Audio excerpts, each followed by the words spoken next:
محمد۔ عزیزان گرامی و بزرگان قدر، گزشتہ جمعے بھی اسی حدیث کو عنوان سخن قرار دیا تھا۔ اس حدیث کی تشریح کرنے سے پہلے چند حدیثیں امام علی رضا علیہ السلام سے نقل کی جا رہی ہے جو کہ ہمارے لیے باعث ہدایت ہے۔ اماموں کی حدیثیں ہمارے لیے ہمیشہ نمونہ عمل رہی ہے تاکہ ہم اس پر عمل کر سکیں۔ ایک حدیث میں مروی ہو رہا ہے کہ ایک سائل نے سوال کیا امام سے پوچھتا ہے کہ مولا یہ بتائیے کہ بہترین بندہ کون ہے، نیک بندہ کون ہے؟ تو امام بیان کرتے ہیں، صلوات پڑھیں محمد وآل محمد،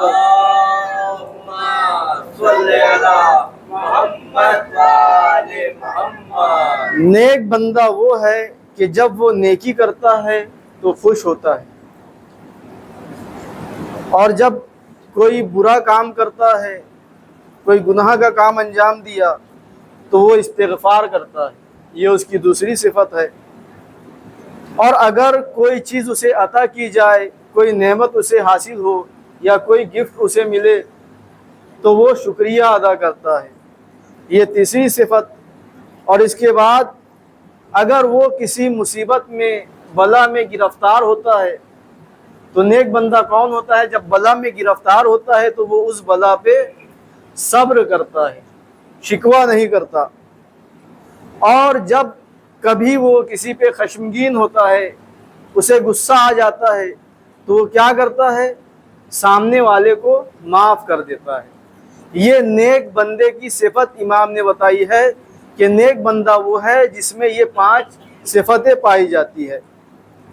اس کے بعد امام ایک اور حدیث میں ارشاد فرما رہے ہیں کہ بہترین زندگی انسان کی کیسے ہو سکتی ہے، انسان کس طرح سے اپنی زندگی کو بہترین بنا سکتا ہے۔ تو ایک شخص علی نام کا امام سے ملاقات کرتا ہے، وہ شخص پوچھتا ہے کہ مولا اب یہ بتائیے بہترین زندگی انسان کی کیسے ہو سکتی ہے؟ تو امام عرض کرتے ہیں کہ کسی کے زندگی مردم در زندگی او نیکو باشد، یعنی اپنی زندگی میں وہ دوسروں کے ساتھ نیک پیش آئے، خوش اخلاقی کے ساتھ پیش آئے تو اس کی زندگی بھی اچھی ہو سکتی ہے۔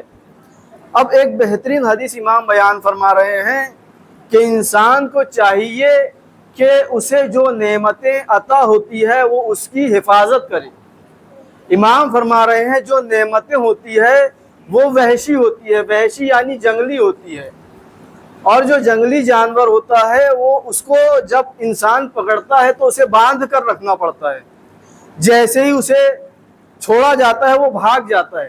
تو امام بھی فرما رہے ہیں جو نعمتیں ہمارے پاس ہے اسے سنبھال کر رکھو، اس لیے کہ یہ وحشی جانور کی طرح ہے، جنگلی جانور کی طرح ہے۔ اگر تم اسے سنبھال کر نہیں رکھو گے، یہ ایک بار اگر تمہارے پاس سے چلی گئی تو پھر دوبارہ لوٹ کر آنے والی نہیں ہے۔ اس لیے جو بھی نعمتیں ہمیں عطا ہو اسے سنبھال کر رکھنا چاہیے۔ صلوات پڑھیں محمد وآل محمد۔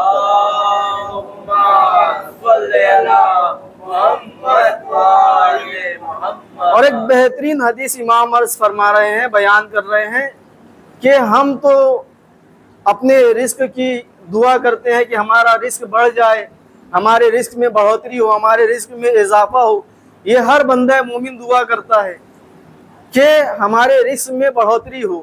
لیکن امام کیا ارشاد فرما رہے ہیں؟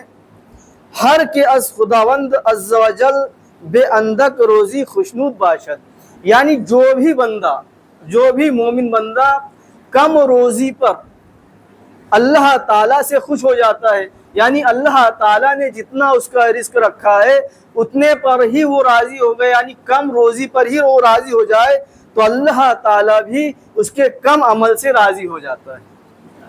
یعنی اب اگر ہم زیادہ روزی اللہ تعالیٰ سے طلب کر رہے ہیں تو ہمارا یہ حق ہے کہ ہم عمل بھی زیادہ کریں۔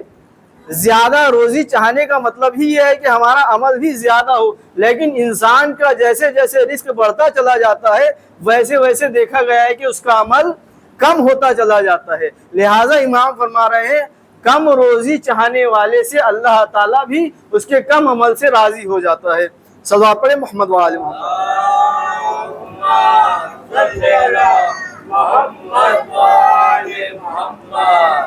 اب 22 سے عبرت حدیث امام عرض فرما رہے ہیں، امام بیان کرتے ہیں کہ 7 چیزیں ایسی ہے کہ اگر ان 7 چیزوں کے ساتھ وہ 7 چیزیں نہ ہو تو انسان اپنے آپ سے مذاق کر رہا ہے۔ 7 چیزیں ایسی ہے کہ اگر وہ 7 چیزوں کے ساتھ 7 چیزیں نہ ہو تو انسان اپنے ساتھ مذاق کر رہا ہے۔ پہلے کیا ہے؟ ہر کے با زبان استغفار کند ولے با دلش پشیمان نہ شود، یعنی ہر انسان جو زبان سے تو استغفار کرتا ہے لیکن دل سے پشیمان نہیں ہے، دل سے اسے کوئی وہ نہیں ہے، دل سے پشیمان نہیں ہے۔ یعنی جس طرح سے ہم اعمال میں اکثر استغفر اللہ واتوب الیہ تسبیح پڑھتے ہیں تو یہ کیا ہے؟ ہمارا تسبیح جاری کرنا یہ زبان سے ہوتا ہے، دل سے نہیں ہوتا۔ تو اگر ہم دل سے پشیمان نہیں ہیں، دل سے ہم ناراض نہیں ہیں اور دل سے ہم استغفار نہیں کر رہے ہیں، توبہ نہیں کر رہے ہیں، تو یہ ہمارے لیے ایک مذاق ہے، ہم اپنے ساتھ مذاق کر رہے ہیں، ہم استغفار نہیں کر رہے ہیں۔ اس لیے جب انسان اپنے گناہوں پر پشیمان ہو، اسے اپنے گناہوں کا اعتراف ہو تو وہ دل سے اعتراف ہونا چاہیے، صرف زبان سے نہیں ہونا چاہیے۔ اگر صرف زبان سے وہ اعتراف کر رہا ہے، زبان سے استغفار کر رہا ہے تو وہ اپنے ساتھ مذاق کر رہا ہے۔ دوسری کیا چیز ہے؟ ہر کے از خداوند توفیق بے خواہد ولے تلاش نہ کند۔ ہم اکثر دعا کرتے ہیں خدایا ہمیں نماز پڑھنے کی توفیق عطا فرما، خدایا ہمیں نیک عمل کرنے کی توفیق عنایت فرما۔ ہم دعا تو کرتے ہیں توفیق کی لیکن اس کے لیے کوشش نہیں کرتے۔ ہم دعا کرتے ہیں نیک کام کی توفیق عطا فرما لیکن اس نیک کام کرنے کے لیے آگے نہیں بڑھتے۔ تو ہم یہ توفیق کی دعا تو کر رہے ہیں لیکن کوشش نہیں کر رہے ہیں۔ تو صرف توفیق کی دعا کرنا اور کوشش نہ کرنا یہ بھی کیا ہے؟ ایک قسم کا مذاق ہے، امام فرما رہے ہیں۔ تیسرے کیا ہے؟ جو کوئی بھی یہ چاہتا ہے کہ اس کے کام استوار ہو، محکم ہو، پرفیکٹ ہو، لیکن وہ اپنے کام میں احتیاط نہ برتے، اپنے کام میں غلطی کرے اور چاہے کہ اس کا کام پرفیکٹ ہو جائے تو یہ بھی اپنے ساتھ کیا کر رہا ہے؟ مذاق کر رہا ہے۔ چوتھے کیا ہے؟ ہر کے از خداوند بہشت را بے خواہد ولے بر سختیہ صبر نہ کند۔ اب انسان کیا چاہتا ہے کہ اسے آخرت میں جنت مل جائے لیکن وہ دنیا میں جو سختی ہوتی ہے، جو پریشانیاں آتی ہے اس پر صبر نہیں کرتا۔ اگر وہ ایسا کر رہا ہے اور وہ جنت چاہتا ہے تو وہ بھی اپنے ساتھ مذاق کر رہا ہے۔ یہ چوتھا شخص ہے۔ پانچویں کیا ہے؟ ہر کے از جہنم بے خداوند پناہ برد ولے شہوت ہائے دنیا را رہا نہ کند۔ یعنی انسان چاہتا ہے کہ آخرت میں جہنم سے آزاد رہے، جہنم میں نہ جائے، لیکن وہ دنیا کی لذتوں کو چھوڑتا نہیں ہے۔ اب دنیا کی لذتیں بھی اسے چاہیے اور وہ جہنم سے بچنا بھی چاہتا ہے، تو ایسا شخص کیا کر رہا ہے؟ اپنے ساتھ مذاق کر رہا ہے۔ ہر کے یاد خدا کند ولے بے دیدار شتاب نہ کند۔ یاد خدا تو کرتا ہے لیکن ملاقات خدا سے دور ہے، ملاقات خدا نہیں کرنا چاہتا، لقائے خدا سے دور ہے، یہ مذاق کر رہا ہے۔ ساتواں کون ہے؟ ہر کے یاد مرگ کند ولے آمادے اور نہ شود۔ یعنی موت کو تو یاد کرتا ہے لیکن موت کے لیے آمادہ نہیں ہے۔ موت کا ذکر کرتا ہے، موت کو یاد کرتا ہے لیکن اس کے عمل سے ظاہر نہیں ہوتا ہے کہ وہ موت کو یاد کر رہا ہے۔ تو یہ بھی کیا کر رہا ہے؟ اپنے ساتھ مذاق کر رہا ہے۔ صلوات پڑھیں محمد و آل محمد۔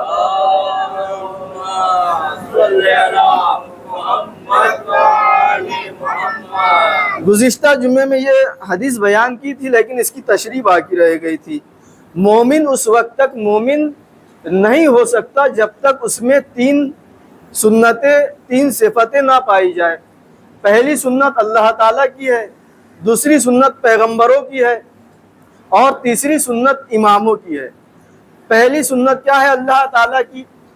اللہ تعالیٰ کیا ہے؟ ستار العیوب، لوگوں کے عیبوں کو چھپانے والا، لوگوں کے گناہوں کو چھپانے والا ہے۔ تو ہم مومن بندوں میں بھی یہ صفت ہونی چاہیے، یہ اللہ تعالیٰ کی سنت ہے، یہ سنت بھی بندہ مومن میں ہونی چاہیے، یعنی لوگوں کے عیبوں کو، لوگوں کی برائی کو لوگوں کے سامنے ظاہر نہ کرے۔ اب دیکھیے اللہ تعالیٰ ہر چیز پر قادر ہے، اللہ تعالیٰ ہر چیز پر قدرت رکھتا ہے۔ اگر اللہ تعالیٰ چاہتا تو ہر بندے کے گناہ کو ایک دوسرے کے سامنے آشکار کر دیتا، اللہ تعالیٰ اس بات پر قادر ہے۔ یا ہو سکتا تھا کہ اللہ تعالیٰ ہر بندے کی پیشانی پر لکھ دیتا کہ آج اس بندے نے جھوٹ بولا، آج اس بندے نے غیبت کی، آج اس بندے نے فلاں برائی کی، تو لوگ جب اسے دیکھتے تو وہ لوگوں کے سامنے پشیمان ہوتا، اسے ندامت ہوتی، وہ شرمندہ ہوتا۔ لیکن اللہ تعالیٰ نہیں چاہتا ہے کہ اس کا کوئی بندہ کسی دوسرے بندے کے سامنے پشیمان ہو، شرمندہ ہو، لہٰذا اللہ تعالیٰ کا یہ رحم و کرم ہے، یہ اللہ تعالیٰ کی مہربانی ہے کہ وہ ستار العیوب ہے، اس نے ہمارے عیبوں کو چھپا رکھا ہے، اس نے ہمارے گناہوں کو چھپا رکھا ہے۔ اگر وہ لوگوں کے سامنے ہمارے عیبوں کو، ہمارے گناہوں کو پیش کر دے، بتا دے، تو ہم ایک دوسرے سے نظر نہیں ملا سکتے ہیں۔ تو یہ اللہ تعالیٰ کا بہترین رحم و کرم ہے، وہ رحیم ہے، وہ کریم ہے۔ تو یہی صفت اللہ چاہتا ہے کہ اس کے بندوں میں بھی موجود ہو، پائی جائے۔ کس طرح سے؟ کہ اللہ تعالیٰ نے غیبت کو گناہ قرار دیا ہے، تو جب ایک بندہ مومن دوسرے بندہ مومن سے ملے تو وہ کسی کی غیبت نہ کرے۔ ایک ہوتا ہے تہمت اور ایک ہوتا ہے غیبت، دونوں میں فرق کیا ہے؟ تہمت کیا ہے؟ ایک بندہ مومن میں کوئی صفت نہیں پائی جاتی، اس غلط صفت کو، اس برائی کو اس کے نسبت دینا، اس سے نسبت دینا، یعنی ایک انسان میں کوئی بری صفت نہیں پائی جاتی اور اس بری صفت سے اسے لوگوں کے سامنے بدنام کرنا، یہ ہے کیا؟ تہمت۔ یعنی ایک شخص جھوٹ نہیں بولتا، اسے جھوٹا کہنا، یہ ہے تہمت۔ ایک شخص اچھے اخلاق والا ہے، اسے برے اخلاق والا کہنا، یہ ہے تہمت۔ اور غیبت کیا ہے؟ جو بری صفت ایک بندہ مومن میں پائی جاتی ہے، اگر کوئی بری صفت ایک بندہ مومن میں پائی جاتی ہے، اس بری صفت کو کسی دوسرے کے سامنے اس کی پیٹھ پیچھے کہنا، یہ ہے غیبت۔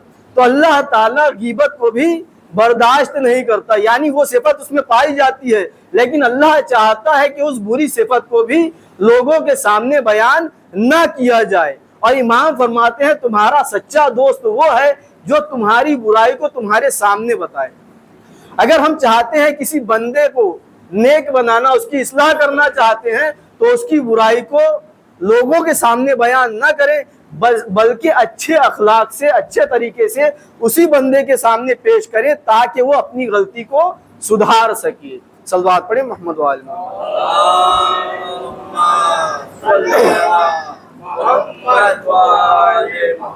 تو یہ پہلی صفت تھی جو بندہ مومن میں ہونی چاہیے۔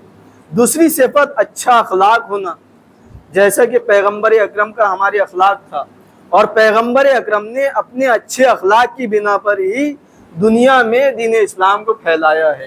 اور تیسری صفت ہے صبر، جیسا کہ ہمارے اماموں کی صفت ہے صبر کرنا، یعنی ہمارے جو 12 امام ہیں، 12 اماموں پر مصیبت کے پہاڑ توڑے گئے، لیکن ہمارے 12 اماموں نے مصیبت پر صبر کیا ہے، تب جا کر یہ دین اسلام اس دنیا میں پھیلا ہے۔ تو بندہ مومن میں بھی یہ تینوں صفت پائی جانی چاہیے، یعنی وہ ستار العیوب ہو، لوگوں کے عیبوں کو چھپائے، اچھا اخلاق رکھے، اور اگر کوئی مصیبت آئے تو اس مصیبت پر صبر بھی کرے۔ اب وہ حدیث جو آپ کے سامنے پیش کی ہے، امام مدینے سے جب مشہد ایران آ رہے تھے اور آپ نہشہ پور پہنچتے ہیں تو وہاں آپ کے چاہنے والوں نے آپ سے عرض کیا کہ مولا کیا آپ اپنے چاہنے والوں کے پاس سے بغیر حدیث بیان کیے چلے جائیں گے؟ امام مرکب پر سوار تھے، سواری پر سوار تھے، ایک مرتبہ محمل سے سر نکالا اور کہتے ہیں لا الہ الا اللہ حسنی من دخل حسنی امنا من عذابی۔ اتنا کہنے کے بعد امام کی سواری آگے بڑھتی ہے تو امام سر نکال کے آواز لگا کے کہتے ہیں وَلَوْ بِشَرْطِهَا وَشُرُوطِهَا وَأَنَا مِن شُرُوطِهَا۔ لا الہ الا اللہ ایک قلعہ ہے، جو اس قلعے میں داخل ہو گئے وہ امن و امان میں آ گیا۔ اب سواری آگے بڑھ گئی تو امام اس کے بعد ارشاد فرماتے ہیں وَلَوْ بِشَرْطِهَا وَشُرُوطِهَا، لیکن اس توحید کی شرط ہے، وہ کیا ہے؟ وَأَنَا مِن شُرُوطِهَا، ان شرطوں میں سے ایک شرط میں بھی ہوں۔ صلوات پڑھے محمد والے۔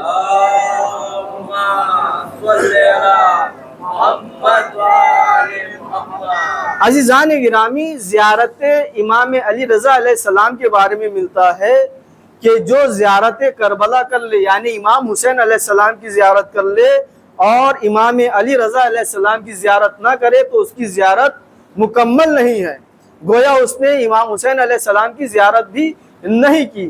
تو ایسا کیوں ہے؟ تو عزیزان گرامی، یہاں امام خود کو توحید کی شرط بتا رہے ہیں، اور دوسری حدیثوں میں ملتا ہے کہ جب تک امام کی زیارت نہ کی جائے، امام علی رضا علیہ السلام کی، امام حسین علیہ السلام کی زیارت کمپلیٹ نہیں ہے، مکمل نہیں ہے۔ تو وجہ کیا ہے؟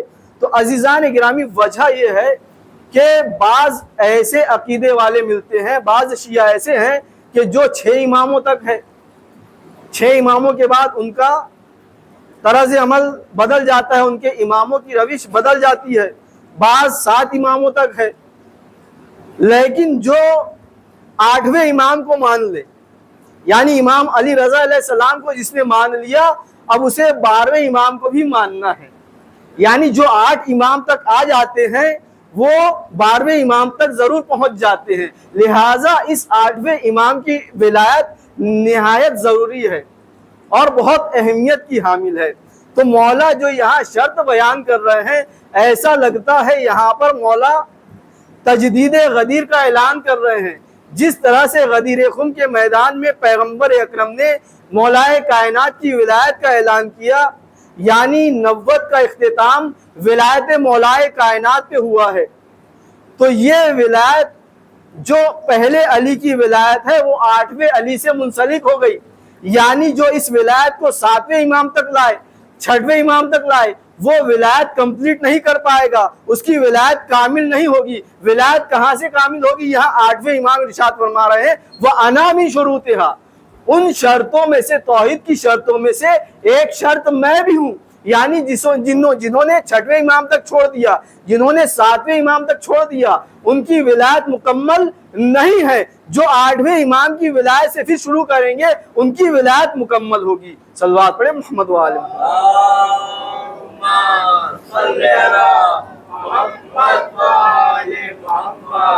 اور مولا امام علی رضا علیہ السلام نے یہ بھی ارشاد فرمایا ہے کہ محرم آنے سے پہلے غدیر کو یاد کرو، اس لیے کہ غدیر کو بلانے کا نتیجہ محرم ہے، غدیر کو بلانے کا نتیجہ کربلا ہے۔ اگر غدیر کو نہ بلایا گیا ہوتا تو کربلا واقع نہیں ہوتی، لہٰذا اس ولایت کو ہمیشہ یاد کرنا چاہیے۔ جیسا کہ ابھی آنے والے مہینے میں 15 جون کو جو کیلنڈر میں تاریخ دی ہے 18 ذی الحجہ آنے والی ہے، تو ہمیں چاہیے کہ ہم اپنے بچوں کو، حدیثوں میں وارد ہوتا ہے کہ ہر باپ پر واجب ہے کہ ولایت مولائے کائنات کو اپنے بیٹوں تک پہنچائے۔ تو عزیزان گرامی، اس کا بہترین طریقہ یہ ہے کہ ہم اپنے گھروں میں بھی غدیر آنے سے پہلے غدیر کی محفلیں کر سکتے ہیں، جس کے سبب ہمارے بچوں کو پتہ چلے کہ غدیر آنے والی ہے اور وہ بھی غدیر سے آشنا ہو سکے۔ تو ہمیں بھی یہ اہتمام کرنا چاہیے تاکہ ہمارے بچے جو ہماری آنے والی نسلیں ہیں اس غدیر کو نہ بھلا سکیں۔ صلوات پڑھیں محمد والے۔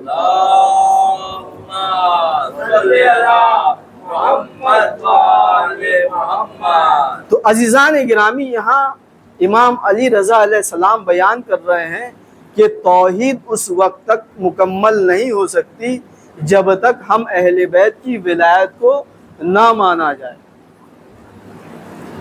یعنی توحید کا جو نعرہ لگاتے ہیں، جو کہتے ہیں ہم توحید کے ماننے والے ہیں، ہم اللہ کے ماننے والے ہیں، تو عزیزان گرامی امام علی رضا علیہ السلام نے بتا دیا کہ جو تم توحید کا نعرہ بلند کرتے ہو، توحید کا نعرہ اس وقت تک پورا ہو ہی نہیں سکتا جب تک اس کے ساتھ ولایت کا نعرہ نہ ہو۔ یعنی اس ولایت کے بغیر توحید مکمل ہی نہیں ہے۔ خداوند عالم اس انسان کے عمل کو قبول ہی نہیں کرے گا، اس انسان کی نماز کو قبول ہی نہیں کرے گا، اس انسان کے روزے کو قبول ہی نہیں کرے گا، اس انسان کے حج کو قبول ہی نہیں کرے گا جب تک اس کے پاس 12 اماموں کی ولایت موجود نہ ہو۔ واقعہ میں نے آپ کے سامنے عرض کیا تھا کہ کس طرح سے علی ابن ابو حمزہ بطائنی جو سات اماموں کا ماننے والا تھا، لیکن اس نے 8ویں امام کی ولایت کا اقرار نہیں کیا، تو فرشتے نے اس کی قبر میں غرز مارا اور اس کی قبر آگ سے بھر گئی۔ تو امام کا ماننے والا تھا، پہلے امام کو بھی مانتا تھا، 7ویں امام کو بھی مانتا تھا، لیکن 8ویں امام کی ولایت کا قائل نہیں تھا۔ تو معلوم ہوتا ہے کہ 12 اماموں سے اگر کسی ایک امام کی ولایت کو بھی نہیں مانا، کسی ایک امام کی ولایت کا اگر انکار کیا تو گویا اس نے تمام اماموں کی ولایت کا انکار کیا ہے۔ لہٰذا توحید بھی اس وقت تک مکمل ہی نہیں ہو سکتی جب تک ہم 12 اماموں کی ولایت کا اقرار نہ کر لیں۔ صلوات پڑھیں محمد و آل محمد۔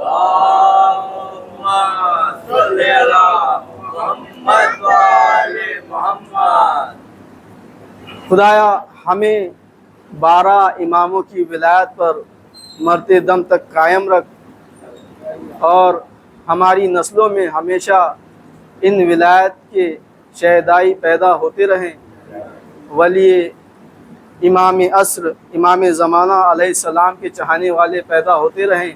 اور خدایا بارگاہ الہی میں دعا یہ ہے کہ خدایا بحق محمد و آل محمد جہاں جہاں مومنین مومنات مسلمین مسلمات پریشان حال ہیں ان کی پریشانیوں کو دور کر، جو بے روزگار ہیں ان کو روزی عنایت فرما، جو مقروض ہیں ان کے قرضے کو ادا فرما، ہمارا حشر و نشر محمد و آل محمد کے ساتھ فرما، ہمارے امام زمانہ کا ظہور جلد سے جلد فرما۔ بسم اللہ الرحمن الرحیم۔